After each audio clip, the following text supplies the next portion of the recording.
जय हिंद। मैं पिंकू विद्यार्थी। आज हम लोग अंबालाल साराभाई, साबरमती आश्रम और अहमदाबाद मिल मजदूर आंदोलन पर चर्चा करेंगे। तो आज हमें तीन टॉपिक पढ़नी है साहब। एक हमको पढ़ना है अंबालाल साराभाई, अंबालाल साराभाई। एक पढ़ना है हमको अंबालाल साराभाई। ये अंबालाल साराभाई कौन है पता है? ये भारतीय अंतरिक्ष कार्यक्रम के जनक विक्रम साराभाई के पिता है। समझे?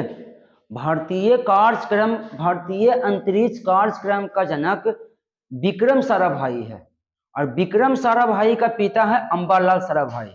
तो हमें विक्रम साराभाई अभी नहीं पढ़नी है, हम विक्रम साराभाई बाद में पढ़ेंगे।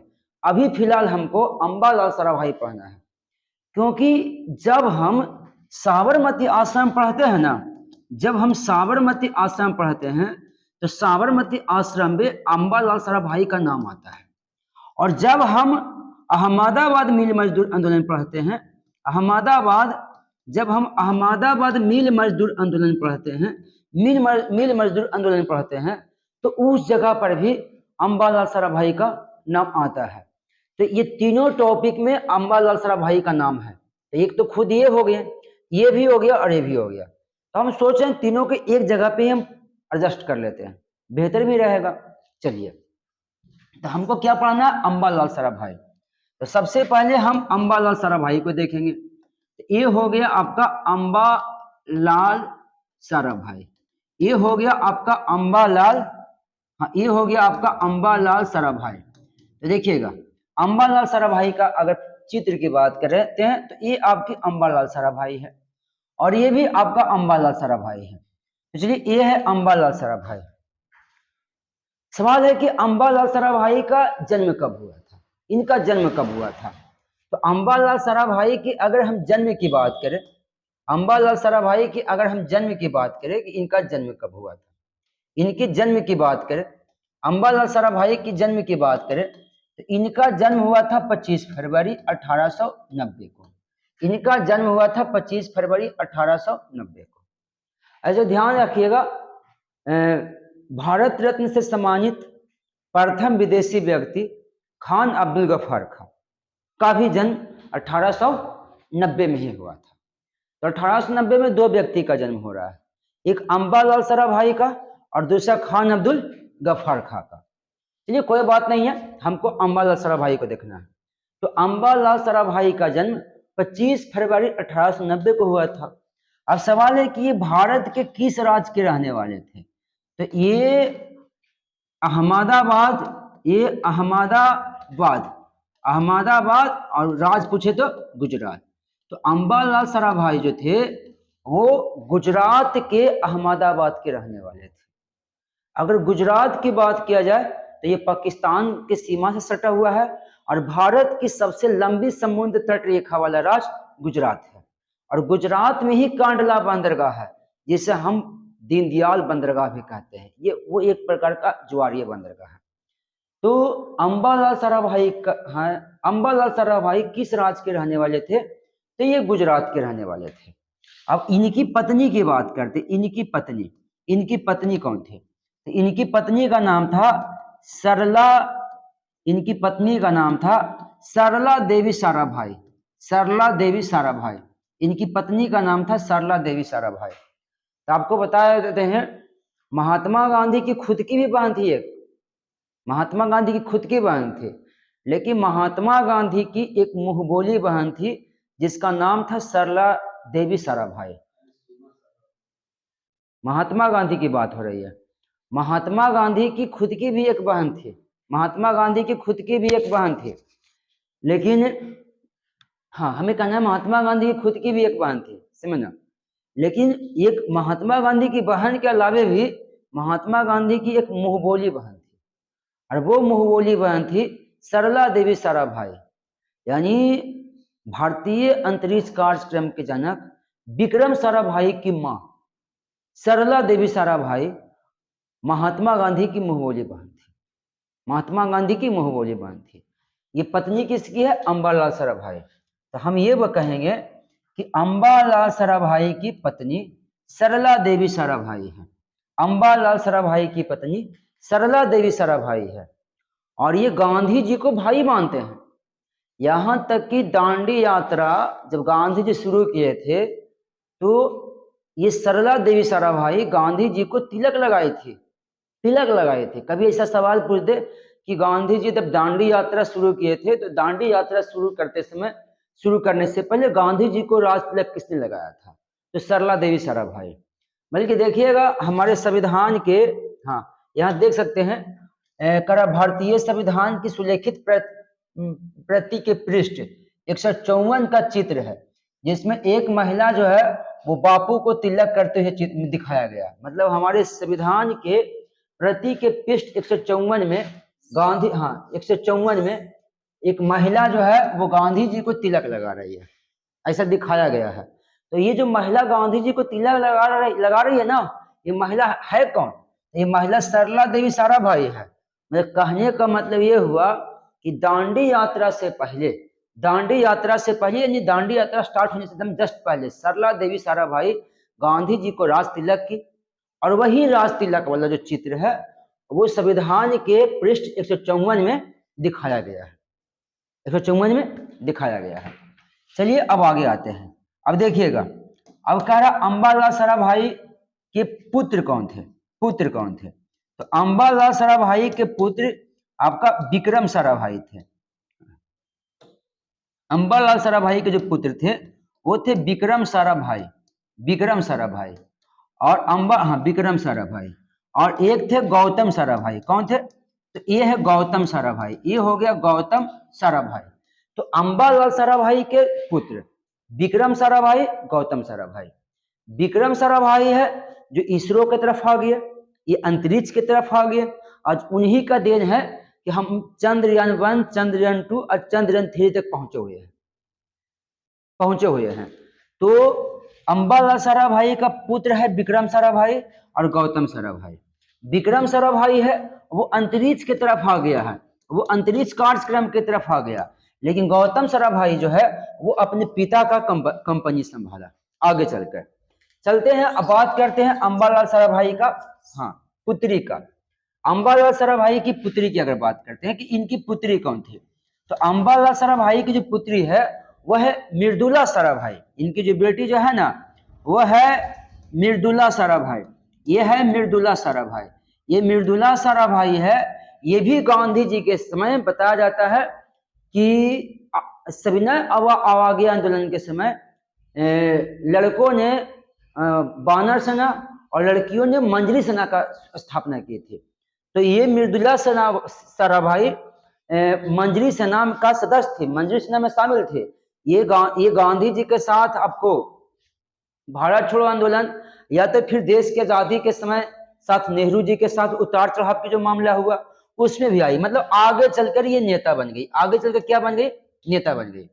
अंबालाल साराभाई का एक बहन भी थी, अंबालाल साराभाई का एक बहन भी थी जिसका नाम था अनुसुईया बेन साराभाई। तो देखिए अनुसुईया बेन साराभाई एक सामाजिक कार्यकर्ता थी।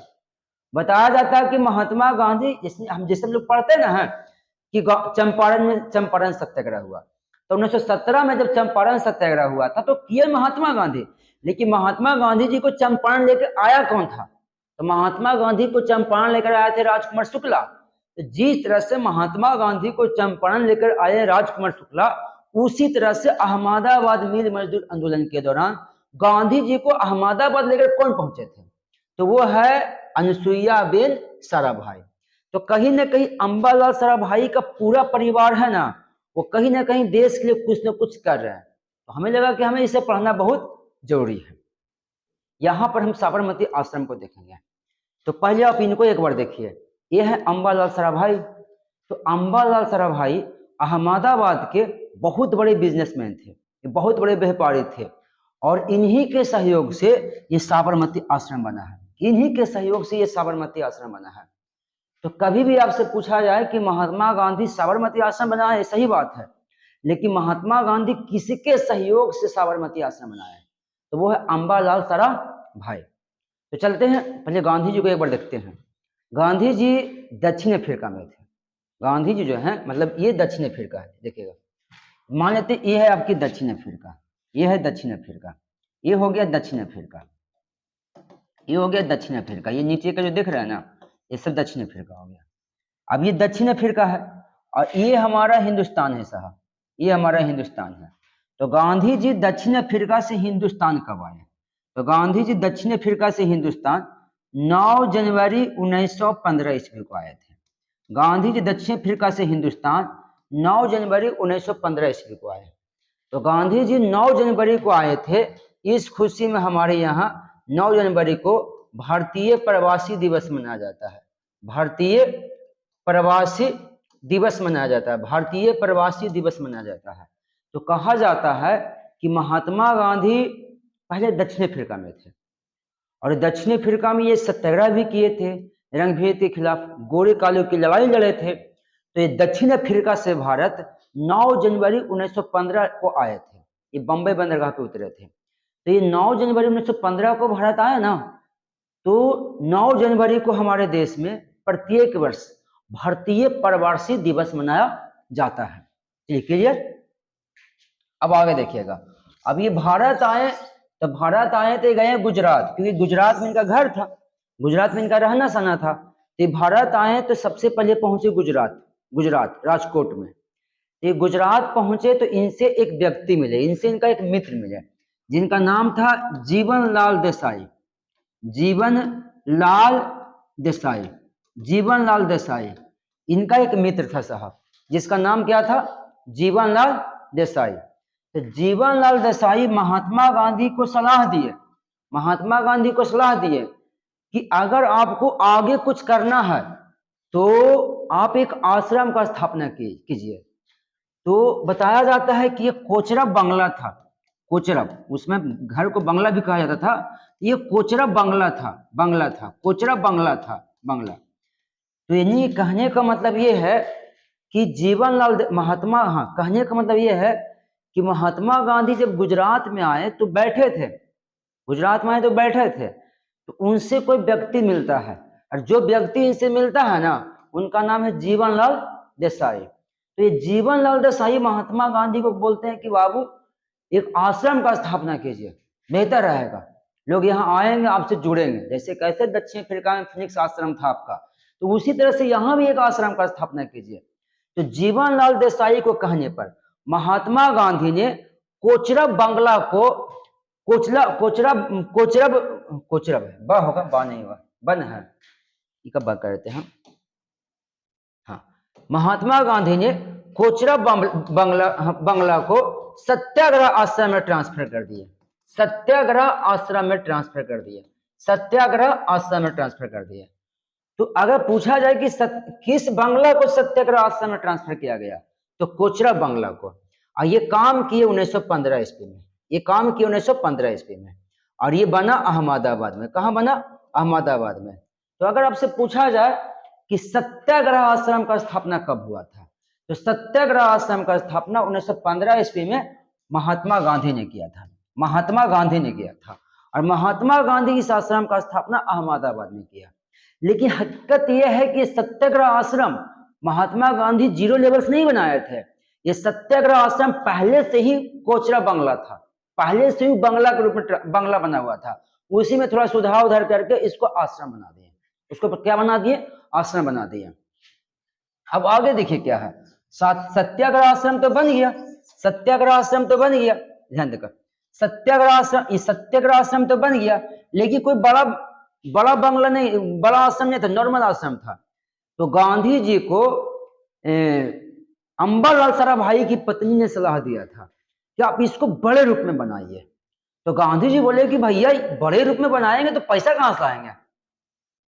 तब अंबालाल साराभाई की पत्नी बोली कि हमारे पति अहमदाबाद के बहुत बड़े बिजनेसमैन हैं और हम आपको उनसे सहयोग करवा देते हैं।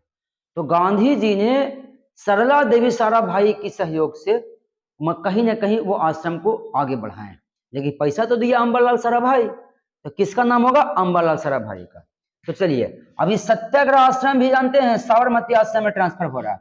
साबरमती आश्रम में ट्रांसफर हो रहा है। ये साबरमती आश्रम है, साबरमती आश्रम में ट्रांसफर हो रहा है, साबरमती आश्रम में ट्रांसफर हो रहा है। अगर कोई पूछा जाए कि साबरमती, हाँ पूछा जाए कि किस आश्रम को साबरमती आश्रम में ट्रांसफर किया गया, तो सत्याग्रह आश्रम को ना। तो सत्याग्रह आश्रम को मतलब पहले कोचरा बंगला, देखिएगा पहले कोचरा बंगला, तो कोचरा बंगला जो है उस, हाँ पहले कोचरा बंगला है, तो कोचरा बंगला पहले सत्याग्रह आश्रम में ट्रांसफर हुआ, और सत्याग्रह आश्रम जो है ना वो साबरमती आश्रम में ट्रांसफर हुआ। और ये साबरमती आश्रम बना, साबरमती आश्रम का स्थापना हुआ 1917 में, जो बड़े रूप में बना, बढ़िया से बना। तो साबरमती आश्रम का स्थापना हुआ 1917 ईस्वी में। अब इसका संस्थापक कौन है, इसका संस्थापक कौन है, इसका संस्थापक है महात्मा गांधी। महात्मा गांधी, महात्मा गांधी को साबरमती का संत भी कहा जाता है। इसका संस्थापक है महात्मा गांधी। लेकिन इसमें सहयोग किसका रहा, सहयोग किसका रहा, इसमें सहयोग रहा अंबालाल साराभाई का, अंबालाल साराभाई का, अंबालाल साराभाई का रहा, इसमें अंबालाल साराभाई का रहा। तो कहने का मतलब है कि साबरमती आश्रम का स्थापना 1917 ईस्वी में महात्मा गांधी ने किए हैं, लेकिन महात्मा गांधी को उस आश्रम बनाने में जो लागत लगी, जो पैसे खर्च हुए, उसमें एक बड़े राशि के रूप में अंबालाल साराभाई ने दिए थे। तो कभी भी ऐसा सवाल पूछा जाए कि महात्मा गांधी को साबरमती आश्रम बनाने में सहयोग किसका रहा, अंबालाल साराभाई का। ये आश्रम जो है ना वो किस नदी के तट पे बना, तो वो साबरमती नदी के तट पे बना, इसलिए इस आश्रम का भी नाम पड़ गया साबरमती आश्रम।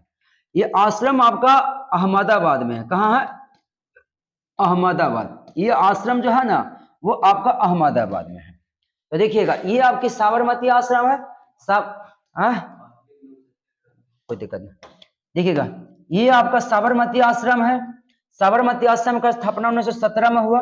इसका संस्थापक महात्मा गांधी है और सहयोग रहा अंबालाल साराभाई का। ये आश्रम साबरमती नदी के तट पे है और ये अहमदाबाद में। कहाँ है, अहमदाबाद में। अब इस आश्रम में जितने भी लोग रहते थे सभी को महात्मा गांधी सत्याग्रही कहते थे, सत्याग्रही कहते थे। बता, हाँ अभी देखिए ये साबरमती आश्रम है, ये साबरमती आश्रम है, ये है साहब, ये सब साबरमती आश्रम है। चलिए इस साबरमती, इसी साबरमती आश्रम से महात्मा गांधी ने दांडी यात्रा शुरू किए थे, दांडी यात्रा शुरू किए थे। लंबे समय तक साबरमती आश्रम रहे, लेकिन 1948 में गांधी जी की मौत हो गई थी। अब 1948 में गांधी जी का मौत हो गया, तो गांधी जी के मौत के बाद ये साबरमती आश्रम इसी तरह से मतलब बिखर गया। जब बिखर गया तो ऐसी परिस्थिति में बताया जाता है कि पंडित जवाहरलाल नेहरू सामने आए और ये नेहरू जी 1963 ईस्वी में इसको एक संग्रहालय के रूप में बदलने का प्रयास किया। तो इसको संग्रहालय में ट्रांसफर करने के लिए इन्होंने चार्ल्स कोरिया का सहारा लिया। किसको लिए, चार्ल्स कोरिया एक वास्तुकार है।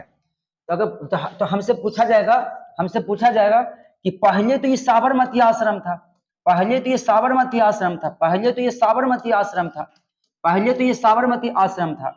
तो साबरमती आश्रम को, हाँ साबरमती आश्रम को किस रूप में ट्रांसफर किया गया, तो गांधी संग्रहालय, गांधी संग्रहालय, गांधी, हाँ कोई दिक्कत है, गांधी स्मारक संग्रहालय, गांधी स्मारक संग्रहालय।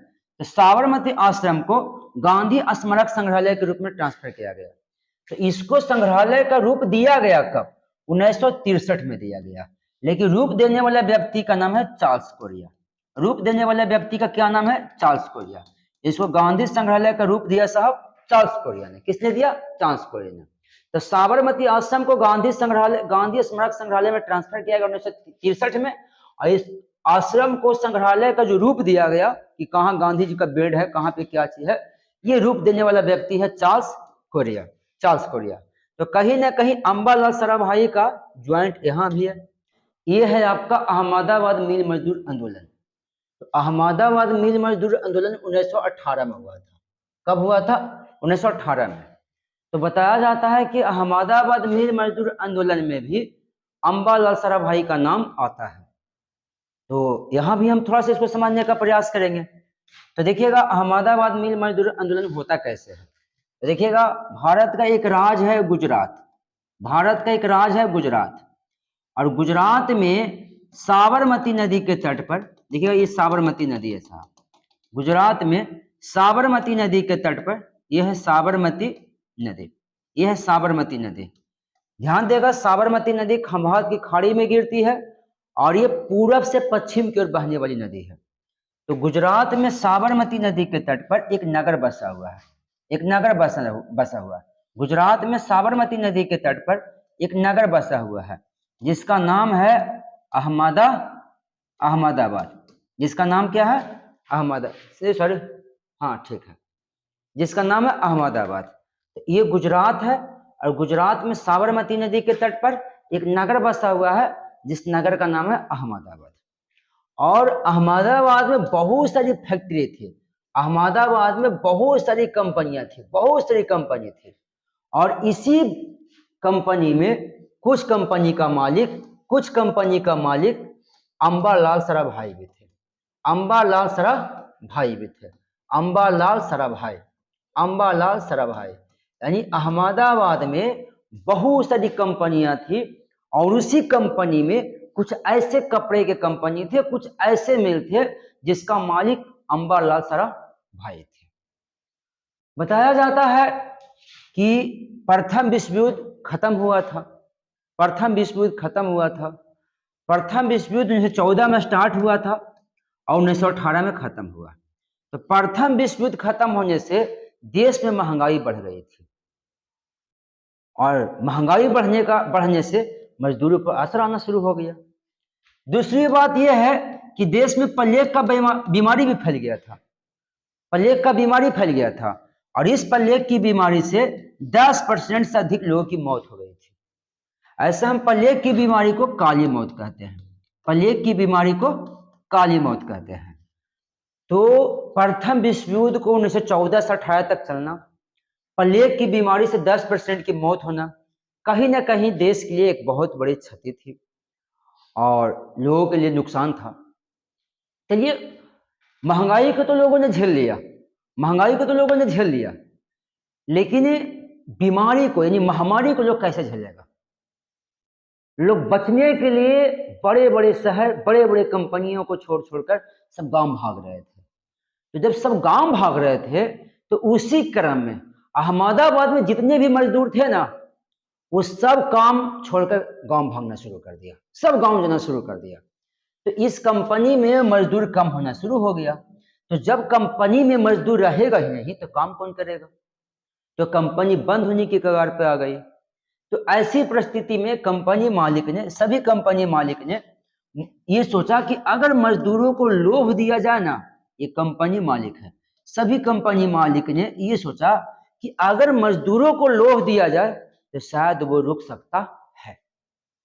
और कंपनी मालिक ने मजदूरों को प्लेग बोनस देने की घोषणा कर दिया, प्लेग बोनस देने का घोषणा कर दिया। और वो भी कितना? 50%। यानी कहने का मतलब वेतन अगर उसको मिलता है 5,000 तो 2,500 प्लेग बोनस भी मिलेगा। तो उसको कितना मिलेगा? 7,500 मिलेगा। तो 50% प्लेग बोनस देने की घोषणा कर दी। अब देखिए साहब, पैसा ऐसा चीज होता है कि आदमी रिस्क लेके रुक भी जाता है। तो बहुत सारे मजदूर रुक गया, लेकिन मजदूर ने मालिक से पूछा कि ये जो 50% बोनस है वो कब तक है? प्लेग बीमारी तक है कि सब दिन के लिए है? मालिक समझ गया कि अगर प्लेग बीमारी तक बोलेंगे तो फिर भाग जाएगा। तो उसको रोकने के लिए बोला कि नहीं, ये सब दिन के लिए है। चलिए भाई, कोई दिक्कत नहीं है। अब मजदूर को लगा कि भाई सब दिन के लिए मेरा पेमेंट बढ़ जाएगा तो रिस्क लेना कोई दिक्कत नहीं है। अब मजदूर ने रिस्क लेकर काम करते रह गया।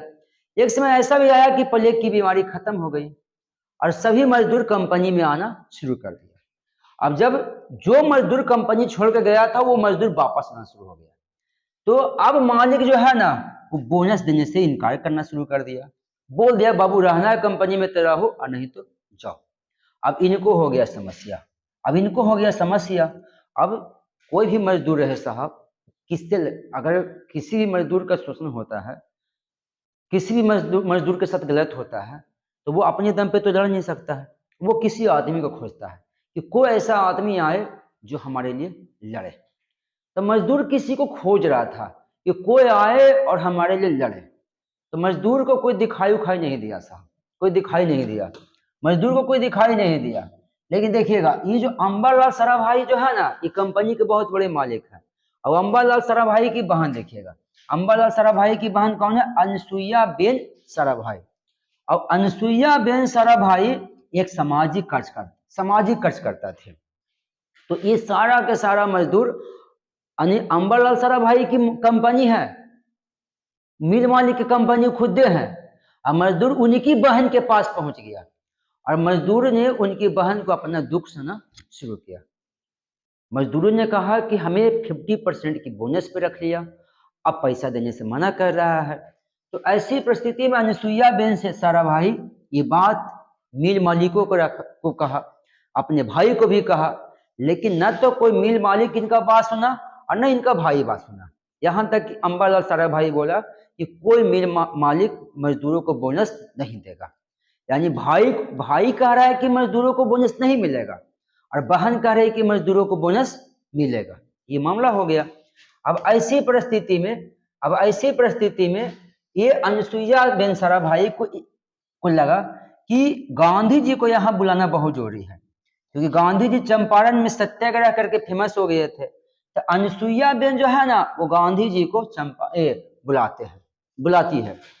तो कहने का मतलब, जिस तरह से चंपारण सत्याग्रह में गांधी जी को राजकुमार शुक्ला चंपारण लेके आए, उसी तरह से अहमदाबाद मिल मजदूर आंदोलन में गांधी जी को अहमदाबाद अनसुईया बेन साराभाई लेकर आए थे। इस चीज को ध्यान दीजिएगा, दिमाग में एकदम सेट कर लीजिएगा इसको, समझना। चंपारण सत्याग्रह में राजकुमार शुक्ला गांधी जी को चंपारण लेके गए और अहमदाबाद मिल मजदूर आंदोलन में गांधी जी को अहमदाबाद कौन लेकर आए? अनसुईया बेन साराभाई। चलिए, अब गांधी जी को लेकर पहुंच गए तो गांधी जी के लिए समस्या खड़ी हो गया। गांधी जी के लिए समस्या यह खड़ा हुआ कि एक उनके सामने मजदूर है, तो मजदूर के लिए भी लड़ सकते हैं, लेकिन मजदूर के लिए जिसको से लड़ जाए ना, रिकॉर्डिंग हो रहा है ना, मजदूर के लिए जिससे लड़ जाए ना, वो कोनो अंग्रेज नहीं है। वो मजदूर के लिए जिससे लड़ अंबालाल साराभाई और सारी कंपनियां। अब अंबालाल साराभाई भी वो आदमी है जो गांधी जी को साबरमती आश्रम बनाने में सब सहयोग किए। उनका पत्नी से इनको अच्छा कनेक्शन है। अब गांधी जी को समझ में नहीं आ रहा था किसके तरफ से रहे, किसके तरफ से नहीं रहे।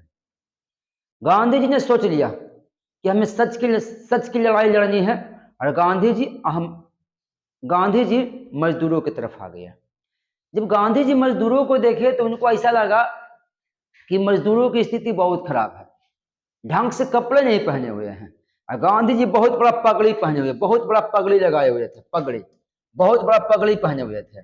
तो गांधी जी अपनी पगड़ी को उतारे और वो पगड़ी मजदूरों को दे दिए, बोले कि इसको तुम लोग शरीर में लपेट लो, इसको पहना। तो अगर पूछा जाए कि गांधी जी अपने पगड़ी का त्याग कब किए थे, तो 1918 ईस्वी में अहमदाबाद मिल मजदूर आंदोलन में। यानी गांधी जी पहले पगड़ी पहनते थे, पगड़ी सर में लगाते थे, लेकिन अहमदाबाद मिल मजदूर आंदोलन में मजदूरों की खराब स्थिति को देखते हुए गांधी जी ने पगड़ी को त्याग किया। तो चलिए, कोई दिक्कत नहीं है। अब अहमदाबाद मिल मजदूर आंदोलन 1918 ईस्वी में अनसुईया बेन साराभाई और गांधी जी के नेतृत्व में स्टार्ट हुआ। गांधी जी के नेतृत्व में स्टार्ट हुआ, लेकिन ये किसके विरुद्ध में स्टार्ट हुआ? तो मिल मालिकों के विरुद्ध में। जितने भी मिल मालिक थे सबके विरुद्ध में स्टार्ट हुआ। विद्रोह करने का कारण, स्टार्ट करने का कारण प्लेग बोनस का वापस लेना। जो प्लेग बोनस उसको नहीं मिल रहा था, वो प्लेग बोनस को वापस लेना था। गांधी जी बहुत दिमाग लगाए, बहुत प्रयास किए, लेकिन मिल मालिक नहीं माने। तब अंततः गांधी जी अनशन पे बैठ गए। गांधी जी अनशन पे बैठ गए। गांधी जी अपनी जिंदगी में कभी अनशन पे नहीं बैठे थे। गांधी जी सत्याग्रह किए थे, कभी अनशन पे नहीं बैठे थे। यह गांधी जी का जिंदगी का पहला अनशन था। इससे पहले कभी गांधी जी अनशन नहीं किए थे। तो ये गांधी जी का जिंदगी का पहला अनशन था। और गांधी जी जब अनशन पे बैठे तो लोगों का ऐसा आभास हुआ कि ऐसा ना हो कि गांधी जी की जान चली जाए। और सभी मिल मालिक, अंबालाल साराभाई, उनकी पत्नी और सभी मिल मालिक गांधी जी के पास आए और बोले कि कोई बीच का रास्ता निकालिए। तो देखिएगा बीच का रास्ता क्या था। बीच का रास्ता ये था कि ये मालिक है और ये मजदूर है, ये है मजदूर, मालिक कहता, हाँ मजदूर कहता है 50% बोनस लेंगे, सॉरी हाँ मजदूर कहता है कि 50% बोनस लेंगे, मालिक कहता है कि 20% बोनस देंगे। यानी मालिक को कहना है कि बोनस देंगे लेकिन 20% से ज्यादा नहीं देंगे। अब मजदूर कहता है कि नहीं बोनस हम 50% लेंगे। तो गांधी जी बीच का रास्ता यही निकाले कि मजदूर 15% नीचे आ जाए और मालिक जो है ना वो 15% ऊपर चढ़ जाए। तो अगर मालिक 15% ऊपर चढ़ता है तो 20 से 15 कितना होता है, 35। अगर मजदूर 15% नीचे आता है तो 50 में से 15 ये कितना हुआ, 35 होगा ना, 35 होगा ना, तो ये हुआ 35। तो ये 35% पर यह मामला तय होती है, 35% पर यह मामला तय होता है। और इसमें गांधी जी का क्या होता है, जीत होता है, गांधी जी का जीत होता है। तो देखिएगा यहाँ पे है कह रहा है कि इसका परिणाम क्या हुआ, इसका परिणाम क्या हुआ। तो मिल मालिक ने वेतन में 35% की मांग स्वीकार किया और गांधी जी का प्रथम अनशन आंदोलन सफल रहा। क्या रहा, सफल रहा।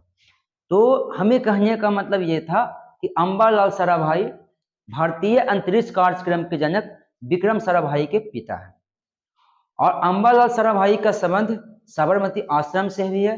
अंबालाल साराभाई का संबंध अहमदाबाद मिल मजदूर आंदोलन से है। तो हम तीनों चीज आपको एक जगह करके बता देंगे, बाकी विशेष अगले वीडियो में।